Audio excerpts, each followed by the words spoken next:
أعوذ بالله من الشيطان الرجيم بسم الله الرحمن الرحيم رب اشرح لي صدري ويسر لي أمري واحلل عقدة من لساني يفقهوا قولي. Assalamu alaikum wa rahmatullahi wa barakatuh. Again, I apologize for the late start. As I said, I was not able to find some credentials as I changed my computer. Inshallah, we can start now. And we've been studying the 25th word for a while. It's almost a year, I guess. We have only one more week to make it a year. So this 25th word is about the miraculousness of the Quran. And so far we've been studying like numerous different aspects of this miraculousness. And today we will study another aspect, which is how Quran is speaking to people of different classes. And these classes will make more sense soon. It's not obviously about the social class as we define in many spurious social theories,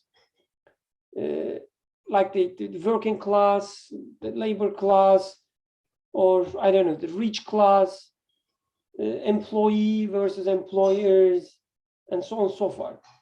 But rather it's about the classes of people in the journey of belief, in the journey of understanding the Creator. But of course, there is no, let's say, the rule against understanding this class in any other way. So if you like to take it as a labor class versus something else, you can do it.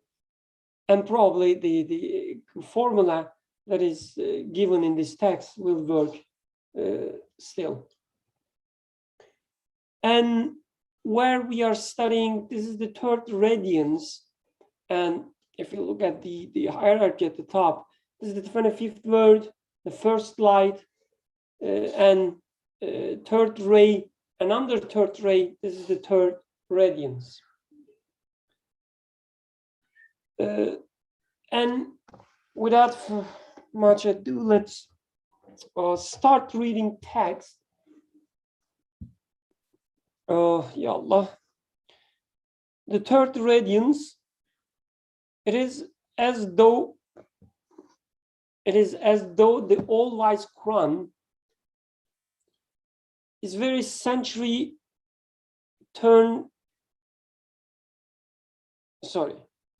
It is all as though the all-wise Quran is every century turned directly towards all the classes of humanity and addresses each particularly. So no matter your class, Quran is speaking to you and addresses to you particularly. Indeed, since the Quran summons all mankind with all its classes and instructs them in belief, the highest and the most subtle science, and in knowledge of God, the broadest and the most luminous branch of learning. So according to author, the belief, Iman, is the highest and most subtle science. And in knowledge of God is the broadest and the most luminous branch of learning. And in original text, this branch of learning is fan. It's like saying science, but even more specifically, like physics, chemistry, biology, whatever category you would put physics, chemistry, and biology. In Turkish, it's fen. And author is saying that the knowledge of God is actually broadest and most luminous branch of learning. and in the laws of Islam, which are the most important and various of the sciences, it is essential that it should instruct every class and group appropriately. So here we have a kind of hidden, but of course obvious definition of Quran, in which author says Quran's purpose is to instruct people in what? In belief, in knowledge of God, and in the laws of Islam.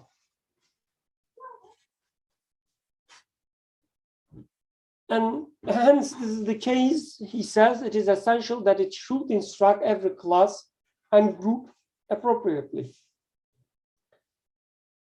What it teaches, however, is the same. It does not differ.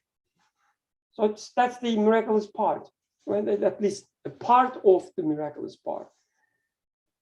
And it will instruct all these, like the most important things, most sophisticated, most complex, not maybe complex, but the most important things, and to everybody. And it will address everybody particularly. So these are our kind of constraints. And there's a huge limitation there, which is the text is same, like it doesn't change. I open, let's say, the 123rd page of Quran. I see the same letters. And Atiq opens the same page. He says the same letters. Maybe not Suhail, depending on how tired he is after seeing all the patients. But most of us see the same letters. So it is the same. And it does not differ. So it's a huge, let's say, the miracle to achieve the goal. In which case, there have to be different levels in the same lesson. Okay, this is the solution, as author says, sees. Yeah, it's the same lesson, same verse, maybe, ayah. But there must be some different levels in each ayah. Each level, addressing a different people, different type of people, different classes. And according to its degree, every class takes its share from one of the veils of the Quran. So that's an interesting sentence. Every ayah has different levels, and everybody or every class takes its share based on what? According to their degree, its degree.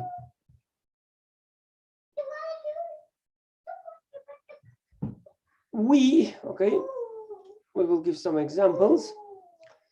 We have given many examples of this, which is true. We studied many examples in previous weeks regarding this, and they may be referred to. Here, we shall only indicate one or two minor points and the share of understanding of one or two classes. So only two, maybe three, one or two examples, points, and for each point example, understanding of one or two classes, or maybe more, will be given. For example, which is from Surah Ikhlas, which is 112, the ayahs 3 and 4, he begets not, nor he begotten, and there is no like unto him. Please give me a second. Sorry.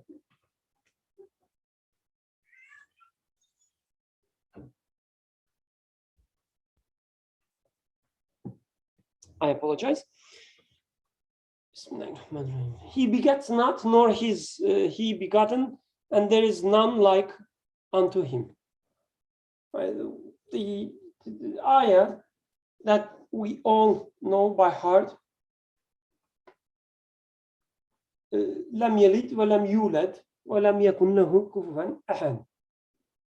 Right? There is, it doesn't, like, you can, to make it even more simple, like a simpler, to make it simpler, you can translate it as he doesn't have any children, nor he is a children of anybody, and there's nothing like him, nothing resembles to him, and so on. But of course, he begets not, nor is he begotten, has more meaning there. The share of understanding of these, of the ordinary people, which forms the most numerous class, including myself. So this is the first level of understanding, author says.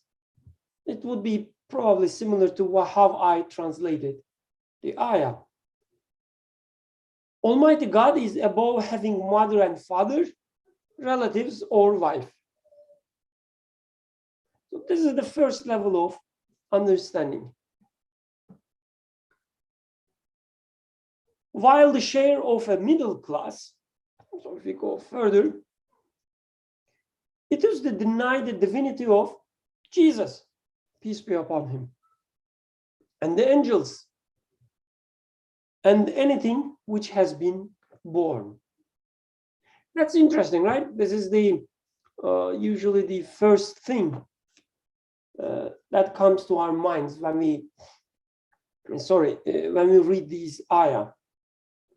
Probably mostly because we live in a country, most of us, I don't know about everybody, of course, here, but most of us live in a Christian majority country. Hence, we read this ayah, maybe the first thing comes to our minds. I'm just generalizing, of course. Please don't get offended if this is not the first thing that come to your mind. It really doesn't matter. It is to deny the divinity of Jesus, peace be upon him. We say, oh yeah, you see, lam yalid wa lam yulad, he begets not, nor is he begotten. So the Jesus cannot be son of God. For although, it continues, for although denying something impossible is apparently purposeless, according to the rules of rhetoric, so saying something, like denying something which is already impossible, it doesn't make much sense, right? It doesn't convey anything extra. It doesn't teach us anything. So saying, for instance, that something dry cannot be wet, it does not convey anything extra. So the author says then a necessary statement is intended, which gives it purpose. So there must be something else there. Thus, the purpose of denying son and begetter, which are particular to corporality, which is particular to corporal things, unlike God, is to deny the divinity of those who have offspring and parents and equals, just like ourselves.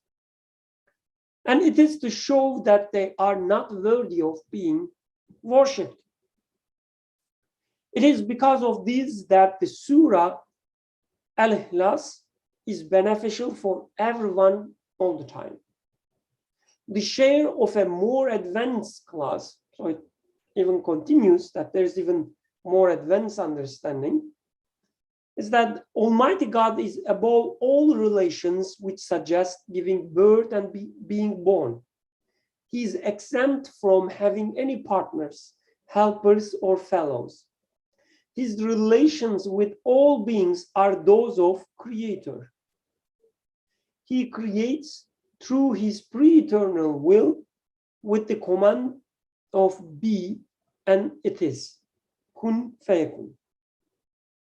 He is far beyond having any relation which is contrary to perfection or is compelling, necessitating, or involuntary. And the share of understanding of a higher class still, even higher understanding, Almighty God is pre-eternal and post-eternal. He is the first and the last, neither in his essence, nor in his attributes, nor in his actions has he in any way any equal, peer, like or match, or anything similar, resembling or analogous to him. Only in his only in his acts there may be comparisons expressing similarity. And God's is the highest similitude. And God is the highest similitude.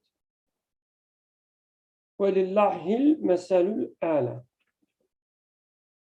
You can draw analogies with the above for other classes, which all receive different shares, like those who have attained knowledge of God, the lovers of God, and the truly sincere.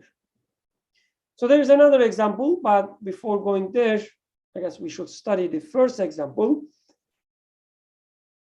And there's a question from Shahrani family. How do you do? I apologize if I'm mispronouncing the name, by the way. How do you define pre-eternal and post-eternal? Which is an important question, which relates to our discussion here. And Atik takes the first step in trying to define it, explain it. He says, to me, it means he exists beyond the boundaries of time. Okay, this is one question we have. If anybody wants to take another step in explaining, sharing their ideas, please go ahead. I will also try to share mine, maybe. But other than that as well, what do you think about the text? Any questions? Any parts that doesn't make much sense? Any parts that raises some questions? Or any points that you want to share about the text?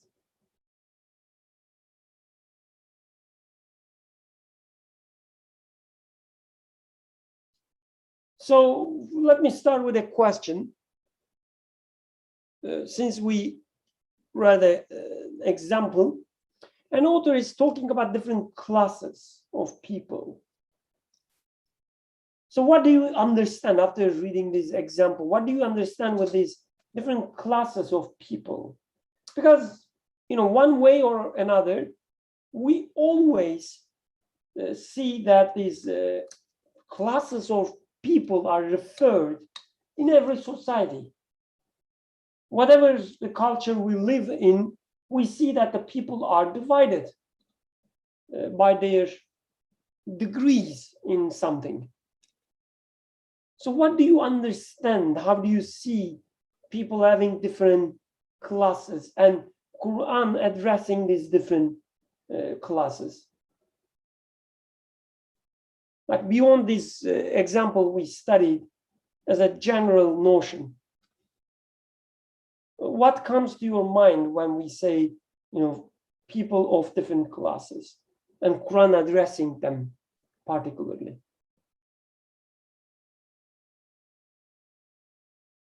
Mohammed Said, please go ahead.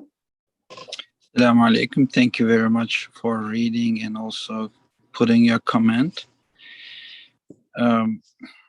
Although my mind was a little bit busy with the question of Shahrani family, but I would like to go with your question, and maybe there is some kind of indication of indication or implying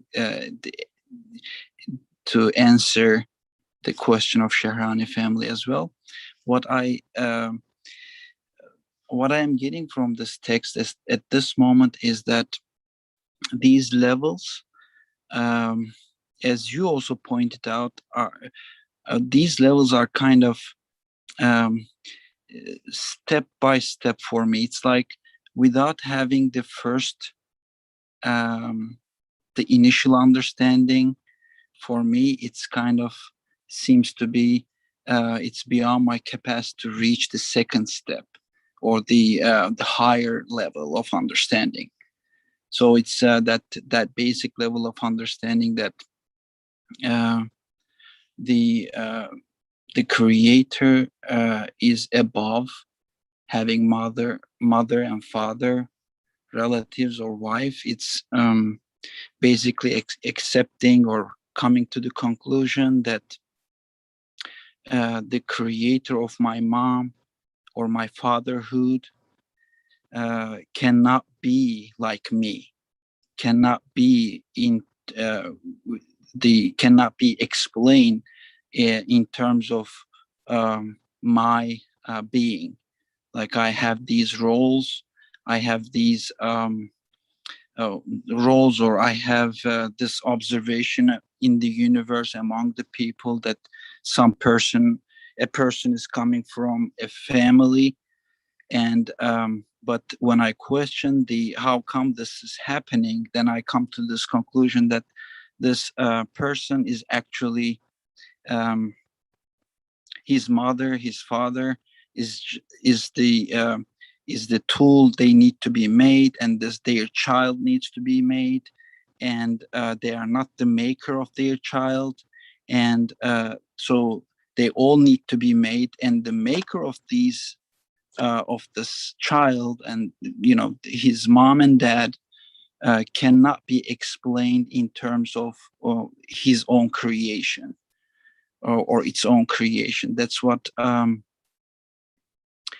the first step, and I think and kind of a fundamental step to go to the next level. So the implication of or maybe the aspect of or if I try to answer the question that was put on the chat box from here, is that so the creator of this universe should has to be something, as it was said, that is not in time, that cannot be explained or defined with the same terms, same terminologies that are used for the creation. So anything has a beginning, anything has an end. It must be made, and the maker of this one maybe can only be defined if I need to define by looking at this universe. I can say pre-eternal and post-eternal. It's the only way I can kind of come. Since I'm not able to look at the creator, I have the creation only, and I can only use the creation to acknowledge the qualities of the maker of this creation. I can say that since the things are made, the maker of these things should have, or should be self-existing, since it is the source of the existence. And so these kind of initial thoughts come to my mind. Jazakallah khairan. That was really helpful to me as well, because as you said, like now it clearer in my mind that these different levels of understanding, I guess, shouldn't be taken as, this part of the understanding or this level of understanding is for this kind of people, And this second type of understanding is for a slightly better people, better in terms of, let's say, intellect, or in terms of being more open to the truth. But rather, these are like stepping stones for maybe more for myself as well, no matter where I am currently, at what degree, that at each level, there is something beneficial for me. Because, as a human being, I'm not a constant, I'm not a fixed entity. I change from time to time. So my degree in understanding of belief matters. My degree in closeness to my creator changes. And the extent I will be benefited from ayahs will change, of course. So given any ayah, even the surface level understanding should have a meaning, a purpose for me. Rather than saying that, oh yeah, this is, surface level understanding, this is for ordinary people. There is something else in this ayah which is for me, because I obviously have a better understanding. So one example could be, is that like when we hear an ayah saying that we place the sun as a lamp for humans or for you. So yes, ordinary understanding is that the sun is there to illuminate our, the earth and give us light, just like a lamp. It's a source of light. It's a source of maybe also warmth, just like lamp. This, you can say, the ordinary understanding. And maybe more advanced understanding would be that there is a creator who takes care of the people, who knows their needs and address them. And then maybe there might be some other cosmological, the insights in this ayah, looking at some physical or, I don't know, some chemical properties of the sun for those who are interested in. But even the most ordinary understanding is beneficial enough for me to make me get closer with my creator. He is the one who knows that I'm afraid of dark. I don't like darkness. And I like light, and he gives me light. He is the one who knows that, I don't enjoy getting cold, and he provides me warmth. So even, like maybe this word even is not necessary there. At every degree, there's a benefit for everyone. But at the same time, as Muhammad Said said, we can also take them as stepping stones. One understanding opens the gates to another understanding, and so on, so forth. Any other comments and other thoughts here, or we can go to Shahrani family's question? Although Muhammad Said already covered it to some extent, at least.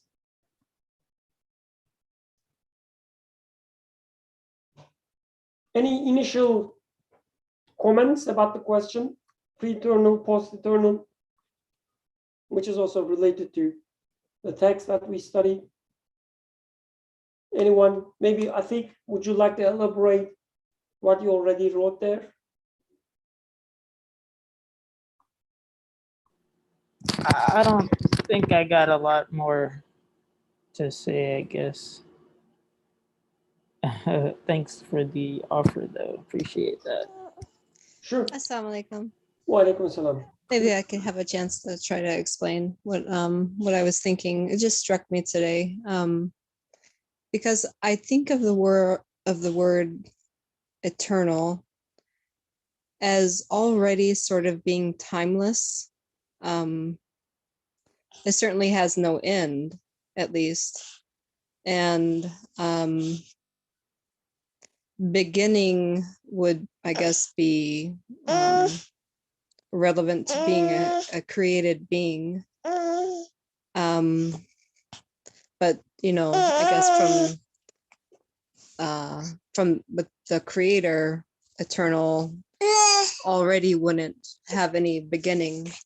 And so I started to question, what is the use of categorizing eternity as pre or post eternal? So that's where my question is. And I also just want to say how much I appreciate everything you said about us growing along, the Quran always staying relevant to us as we develop, because it's very sad when we treat the ayah of the Quran as history. It's very sad when we treat it as something we've already read once and we don't need to further reflect upon it. And it's the worst nightmare situation is when the Quran stops being relevant to our lives because we think that it doesn't apply to us, or something like something about it is just, it was for the Arabs at the time, and I've already read it once and I already got the gist of it, So thank you for those comments, and we can get back to the eternity discussion. Thank you. Jazakallah khairan. This is a great point. This prefix pre and post, the eternal, it's already eternal. Why pre-eternal, post-eternal? And actually, just to be honest, when I was thinking about this question of yours, I was also thinking about the same thing. Like, why pre-eternal and post-eternal? Any comments there? Like, I have some, uncooked ideas that I can share, but I'm willing to hear yours first. Okay, if not, so let's talk about the eternity, or maybe pre-eternity first. We say, no matter the language we use, we always make this categorization, I guess. Maybe this is too much generalization, at least for a few languages that I'm aware of. Ezeli, ebedi, evvel, ahir, right, in Arabic.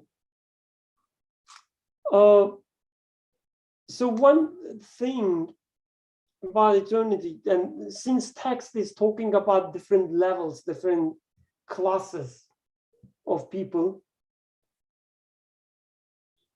so when I think about this eternity, pre-eternity, the first thing comes, at least nowadays, to my mind is my experience that I had when visiting Grand Canyon. So they say the rocks there, the oldest one is around 2 billion years old. 2 billion, not million. And then the youngest ones are around 300, I guess, million years old. So you standing there looking at some formation as it is being created in front of you, but there's a constant creation taking place. But somehow the part of this creation is telling you something about the past as you observe, as you experience, right? The past is only meaningful for a observer who is bound by time, who is aware of time. So for me, so it's being created there in front of me, and whoever creates this Grand Canyon, the thing, who must be the one who created it, at least from my perspective again, these rocks 3 billion years ago. So this is the first level of understanding, right? The creator that I, experience his actions right now, as I experience actions of him. Who is the one, no matter how, back I go in my mind or in my research, he will be there always, necessarily. No matter the time that I'm talking about, 3 billion, 5 billion, 7 billion, he is the one who creates. Again, this is my first level of understanding. This is the first thing comes to my mind. So I say, oh, yet my creator must be there, must exist, beyond my understanding, no matter how far I go in past. And I can apply the same thing and I go to future. As I imagine future, I see that the same laws of creation take place there. So my creator is still there. So at the very ordinary level understanding, he is pre-eternal, post-eternal, because no matter how far I go in past or future, he will be there with me. And of course, in a deeper understanding, let's say in another class, I would say everything I experience is being created, and everything I experience bounded by time. They have pasts, they have their past, they have their future. They are bounded by, the laws of time, whatever they are. Everything I experience. So their creator must be in different kind, must be, as Atik said, beyond the boundaries of time. And even in a deeper understanding, let's say in another higher level, I would say, oh, yeah, I said beyond time, like beyond the boundaries of time, and putting him outside the creation as I know, but that this is not even enough, because like the notion of time cannot be applicable to him. He must be the absolute one. So the idea of time, idea of change cannot be applicable to him. And you can, I guess, go higher and higher. But by doing so, still, because I'm a human being who is bounded by time, as I describe things, I always categorize. I always talk about past and future.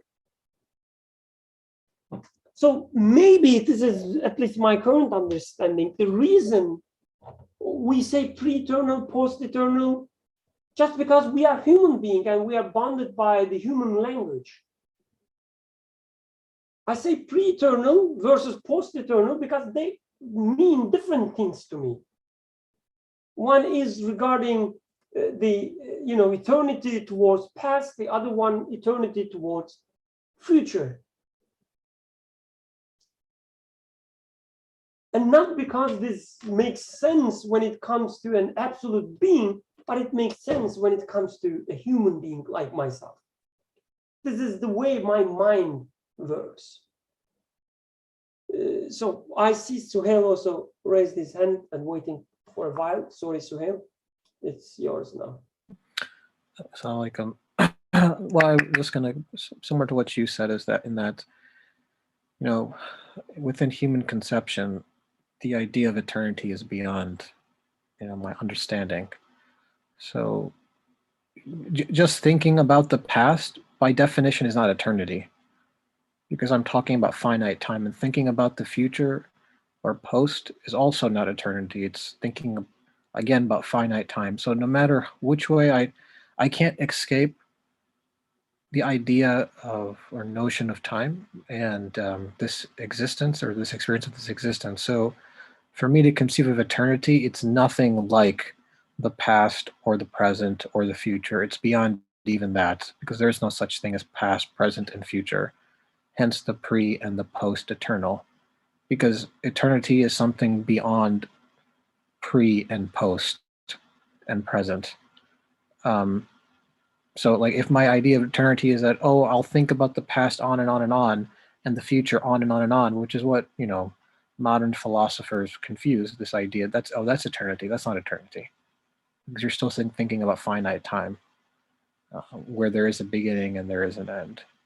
But here, what eternity truly can not be anything of that sort, and that is what the verse conveys. وَلَمْ يَكُنْ لَهُ كُفُوًا أَحَدٌ, and there is not likened unto him any absolute. In other words, there is nothing you can conceive of that is likened unto him, whether at whatever level one may understand it.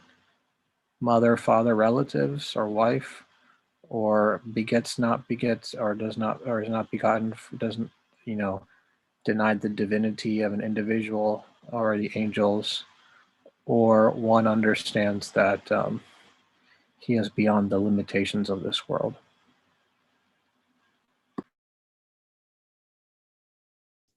Jazakallah khairan. Let's continue with Saira, inshallah.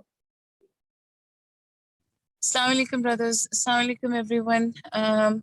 Sisters, great to be here. First of all, prayers for Turkey with the fires, and I pray for everywhere to be peace. Allah Ta'ala brings with Muharram starting and New Year and every there with COVID too, people still going through this Delta virus variant, and you know, I work with mental health, and I see parents and husbands and wives worried about each other, especially those in the medical field. So Allah Ta'ala make it easy for everybody.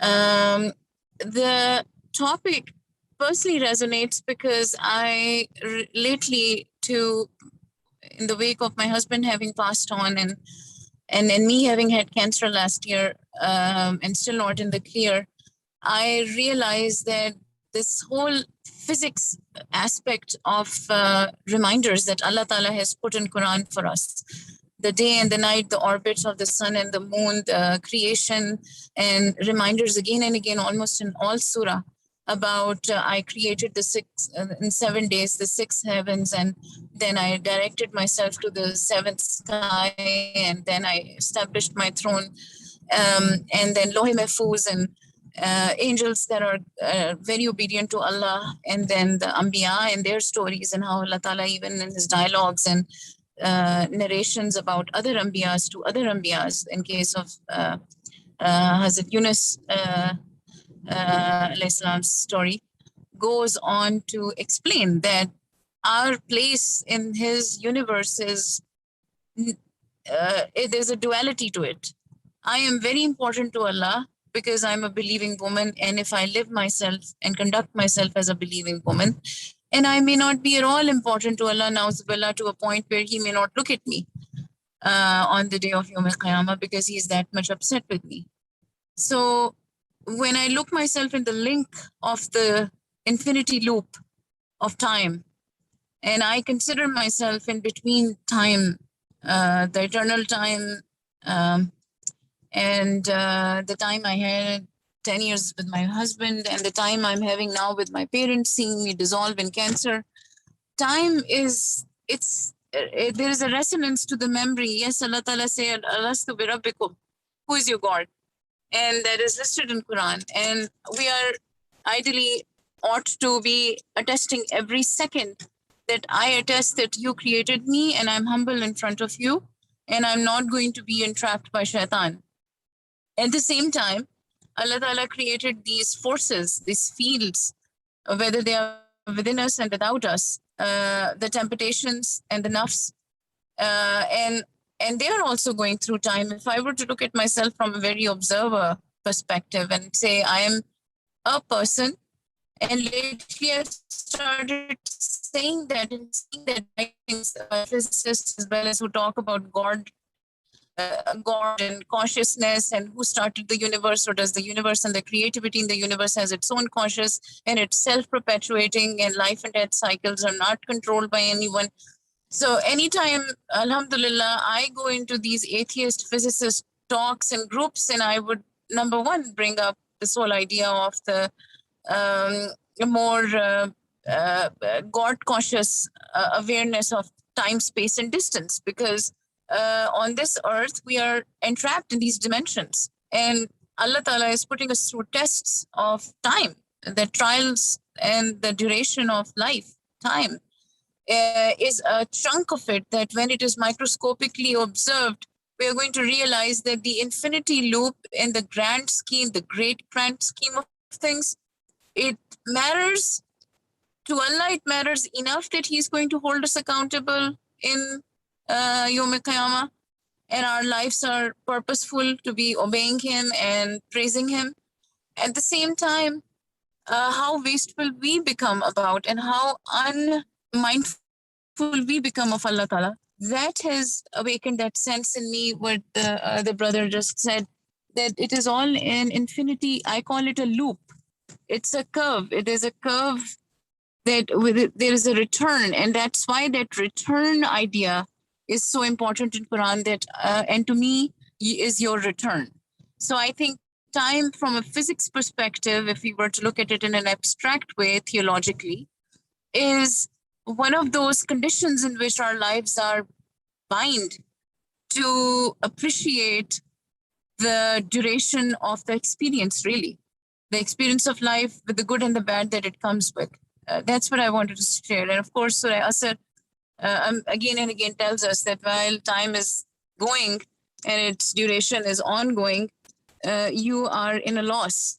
So how can you make your lifetime most expeditiously, earnestly productive enough so that you have afia in this dunya and afia in the dunya to come? Jazakallah khair, everybody. I hope it made sense. Jazakallah khairan.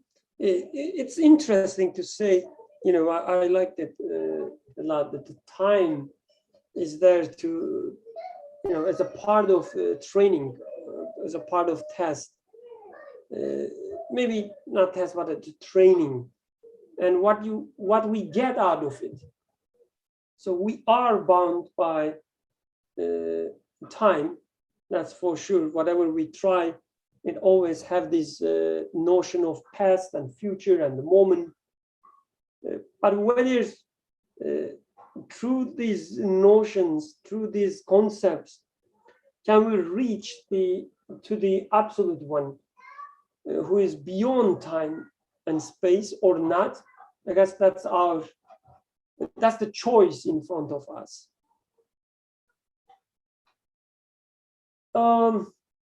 Okay, let's continue with the text. And text is talking about, how God is not, it's not appropriate for Him to have son, or to be begotten or beget. It's not appropriate for Him. So what do you understand from that?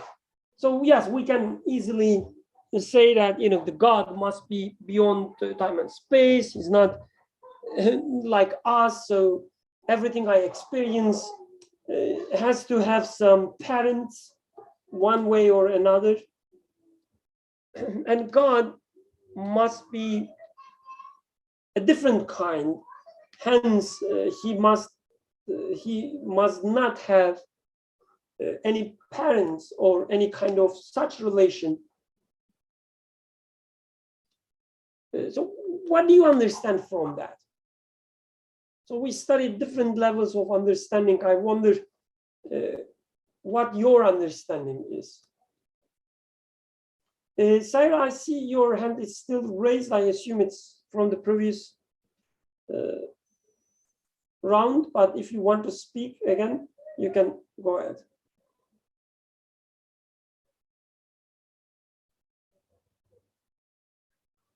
Okay, I lowered your hand, what you're saying. So anyone else? He begets not, nor is he begotten. Anything that you want to add other than what we studied part of the text already?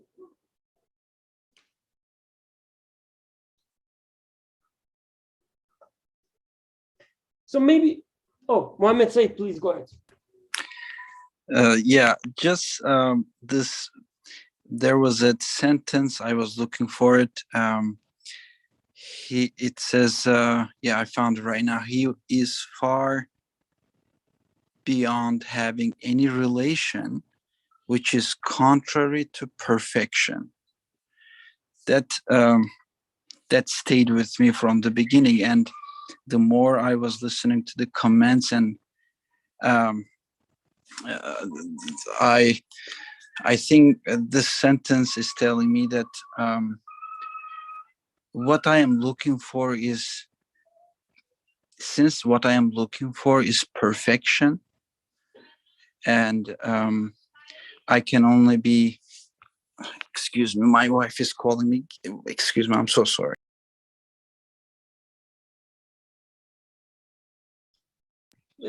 All right. Sorry. Sorry. Yeah, I'm back.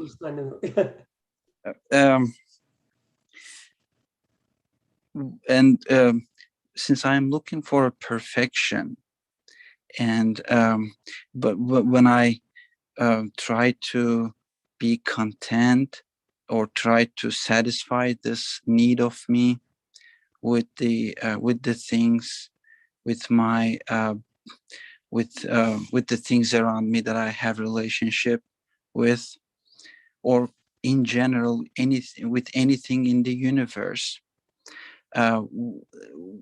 the one reality comes up is that everything has an end, and it implies that they are not the ones that I am looking for. They cannot really be the reason for me to be satisfied, because I'm looking for something beyond the things, beyond having a beginning, having an end.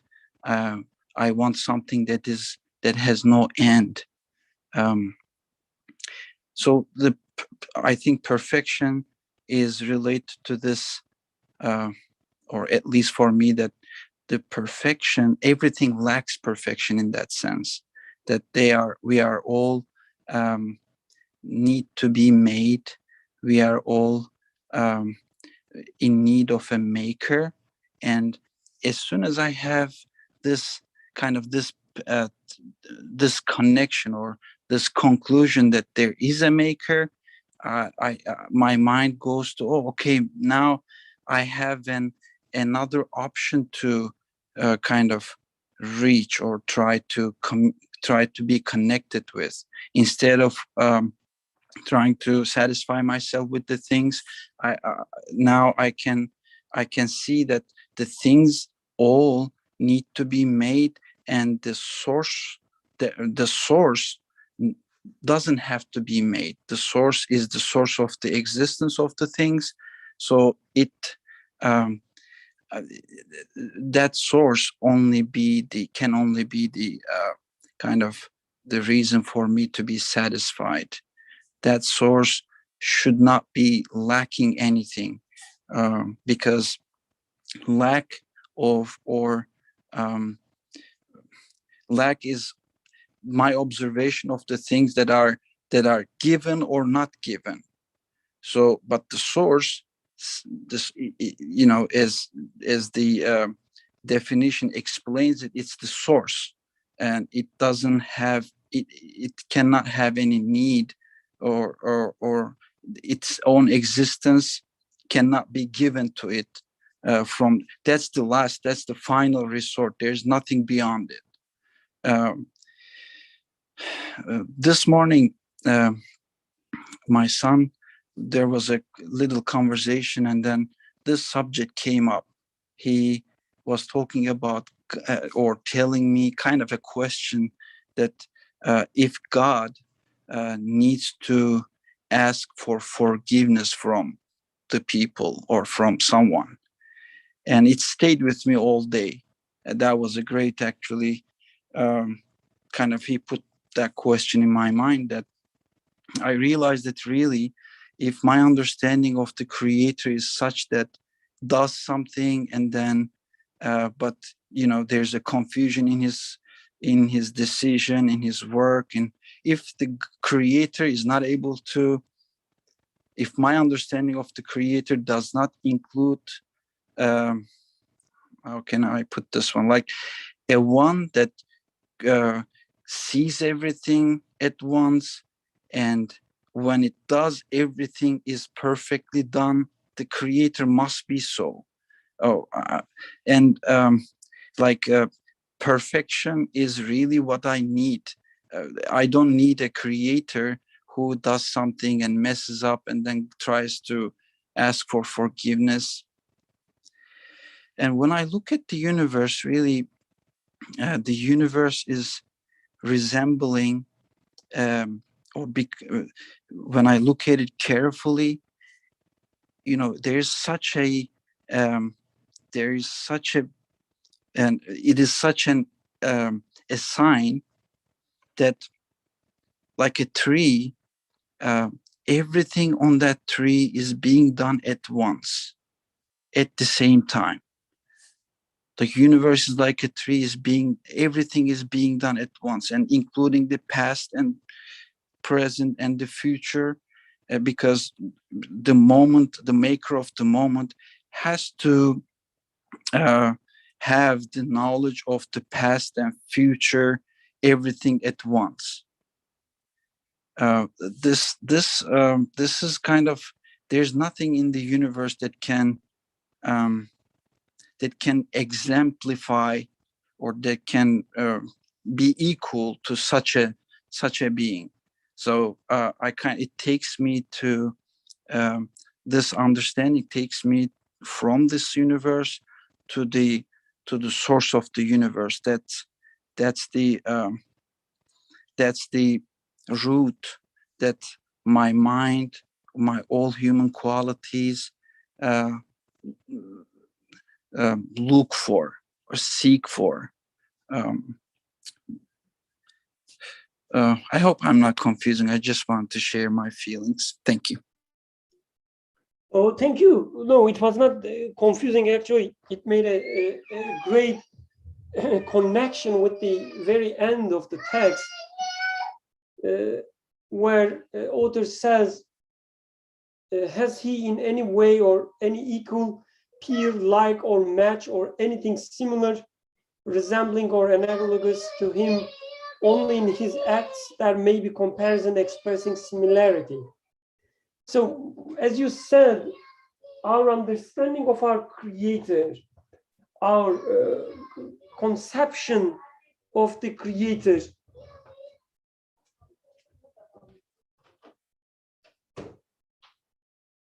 apologize, our understanding, conception of the creator starts from this creation.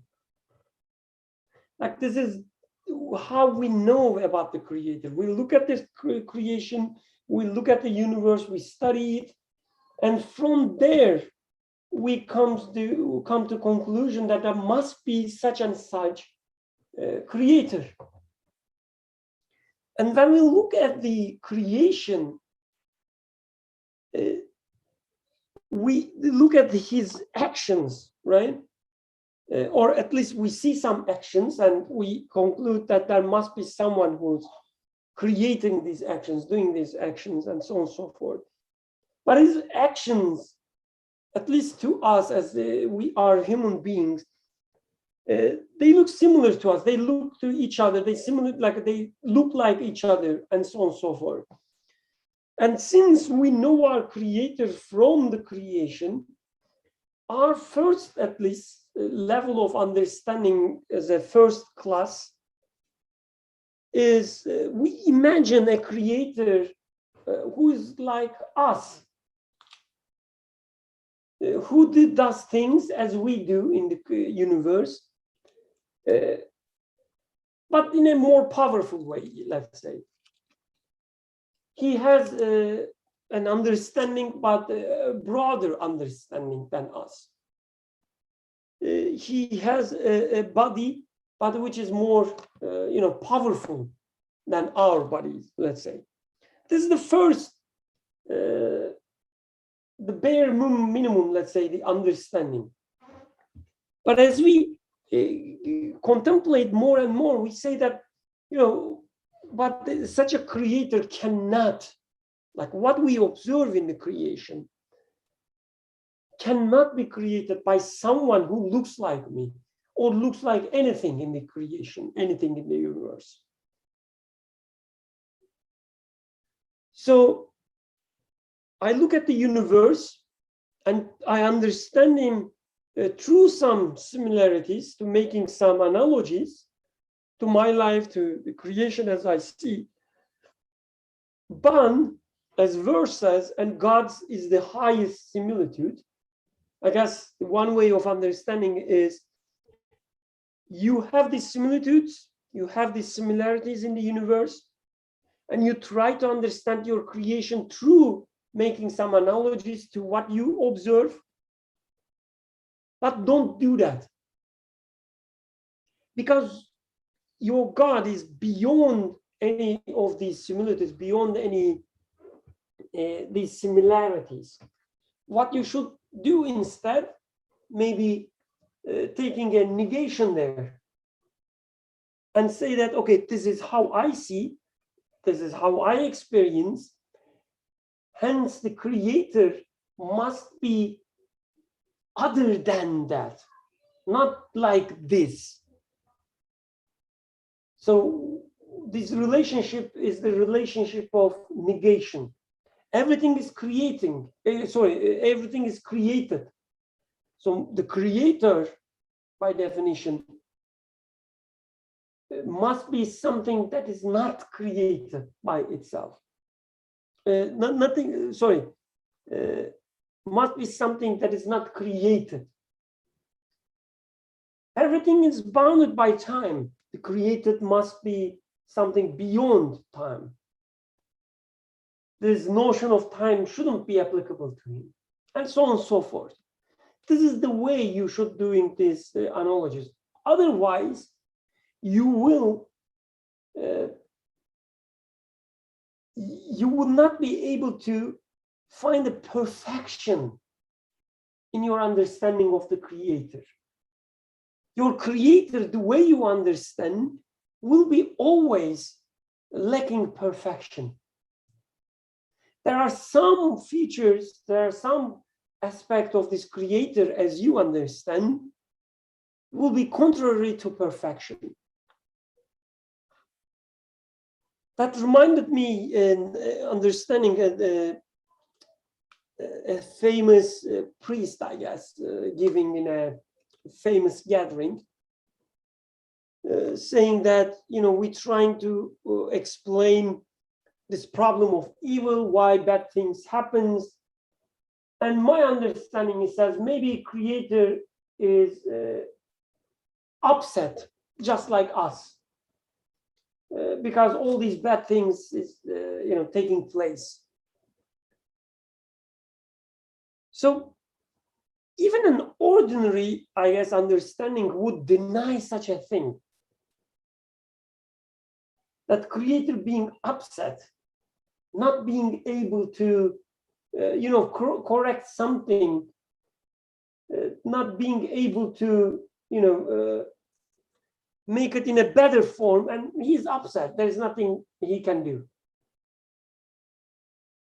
So such an understanding is obviously is contrary to what I see in this universe, because everything I see in this universe calling for perfection. It's telling me that the creator, my creator, everything I experience, I interact, tells me that my creator is the one who is perfect in every attribute.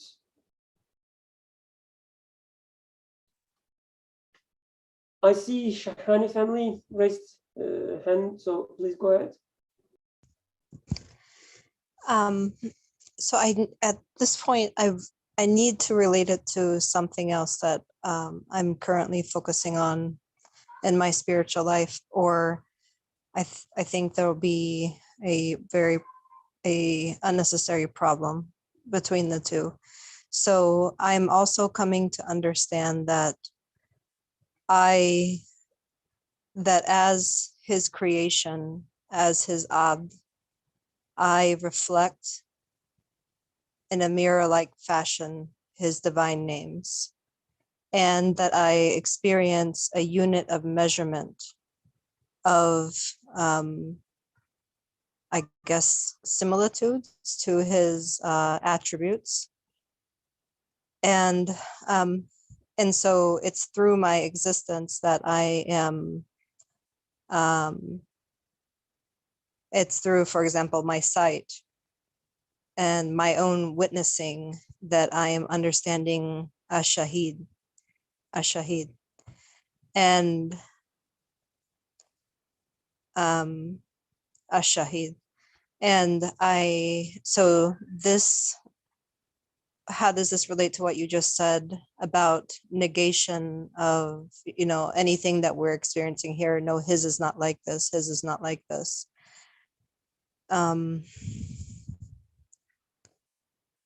Do you see the potential confusion between the two? Because I am coming to understand him with my experience. I am coming to understand his attributes with my experience. And for example, even the feelings that I have inside of me, I'm seeing them as messengers from him that are telling me about a need that I have that can only be fulfilled by him.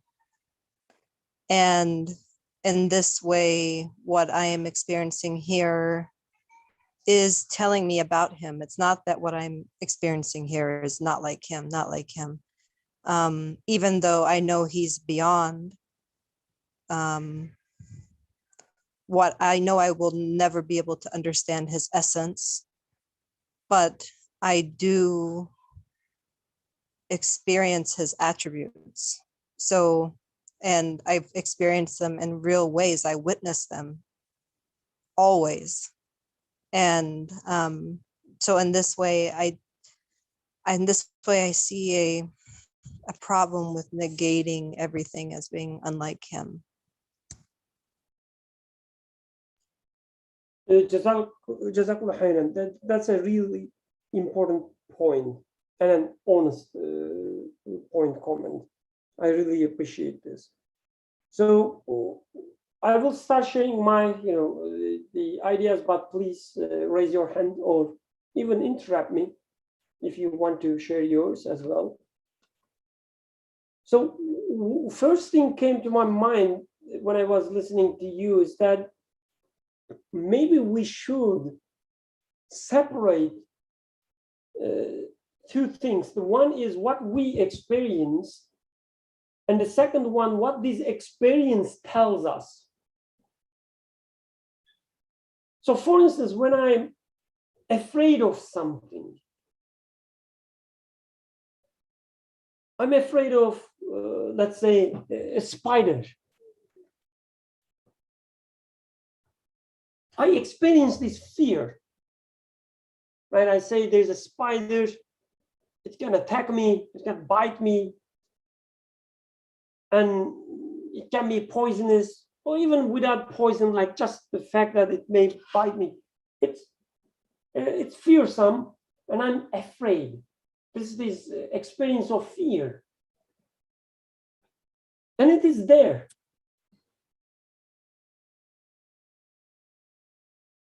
But there's also something this experience tells me, or this experience calls me towards, which is the idea that I need protection.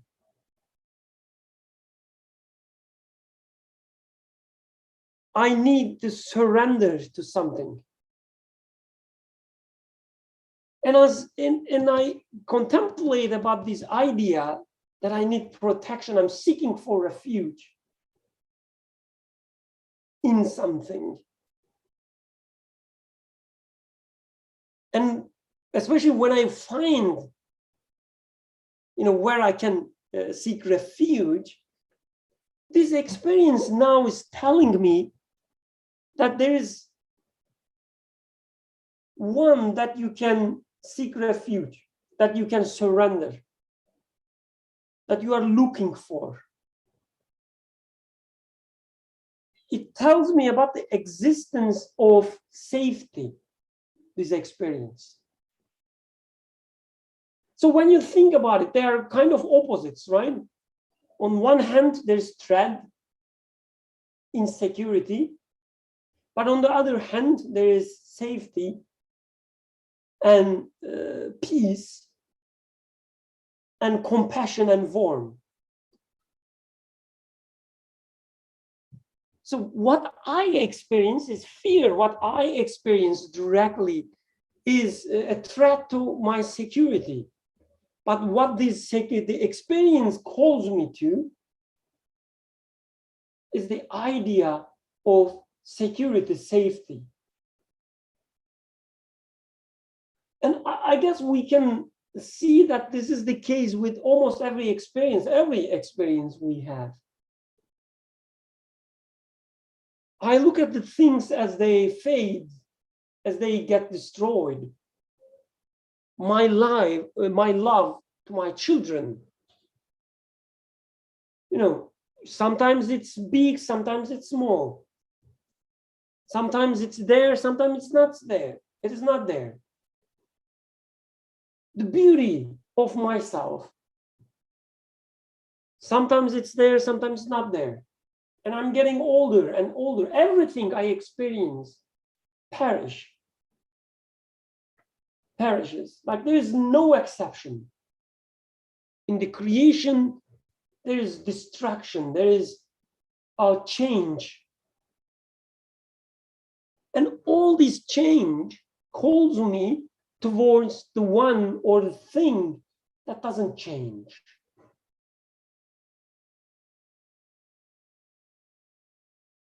So this is what I understand from this negation. Otherwise, it's not like I experience compassion. Hence, the creator must be the opposite of compassion, that he doesn't have any compassion. This is not the case, but rather it's, I experience compassion and I see that this compassion goes away. Even with your, the most intimate relationships, with your mother, the compassion, at least for a moment, will disappear. When you behave, or when your children behave opposite of what you expect from them, or vice versa. So what you experience is actually a compassion which is temporary. And this experience calls you the eternal compassion. So what I experience is permanent. It's not permanent. It's always transient. Hence, my creator must be the all compassionate one, the perfectly compassionate one, unlike everything I experienced in this creation. So yeah, we do experience attributes, but the way we experience them is what we need to negate. And also, again, like the things that we experience, most of times calls us for the opposite one. We see injustice, we do see, right? Like if you are not full, you always see injustice in the creation. But at the same time, this experience of yours calls you toward the just one. This is what you need. It pulls you towards looking for the just one. This is another, maybe a kind of negation. So again, I think what we experience and what this experience tells about, or what news this experience brings to us, shouldn't be conflated, shouldn't be, mixed, confused.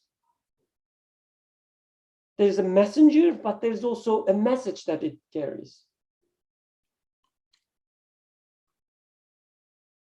I don't know if this makes sense or not, but I'm open to hear the others' comments as well. I think what I notice time and again, if we just look at the rotation of our daily life cycles, whether we are looking at day and night, or we are looking at our, even just the need to eat food at a certain schedule, to go relieve ourselves and have tahara, or for the parent to bond with the child. It takes time from child development perspective, even just the growth, the miracle of our bodies growing, or the seed growing into a whole full length plant, height plant or tree. This all ayats. And those ayats are telling me that they are not self-perpetuating. Some system, some intelligent sense, some code, some kun fayakun is working there. Otherwise, it's like just today, as I was driving back and I listened to everybody earlier on when I spoke, I was in conversation with somebody who shared with me that their 95-year-old father in nursing home has had pancreatic cancer stage 4. And they are alive, he is alive and he's doing fine, and suddenly he became cancer-free.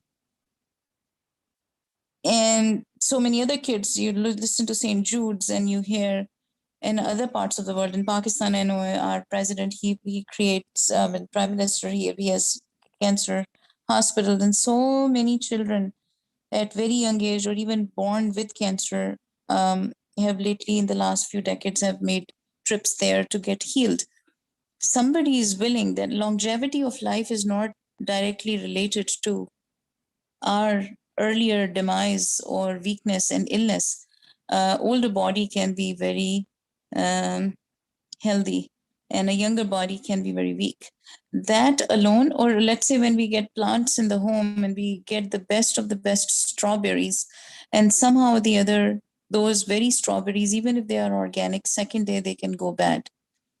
There is some operative here, which is what? Which is either time or the fact that everything eventually, like Allah says, everything will be in, it'll fana, it'll end, it'll erase. And so time conception too, in that sense, the fact that we are having this gathering today, alhamdulillah, and do have it from time to time, it reminds us back to this understanding of that somewhere this time is pivoting. Somewhere this time and space curve has a sense of a circular principle that guides it. Whatever is born dies. Whatever has an orbit, it stays in its orbit. Water, just water alone. The fact that water can adapt morphically, because it tends to not be held in one container, especially if it is porous. But water also becomes mass. It also becomes ice and snow, very flaky, and it can evaporate.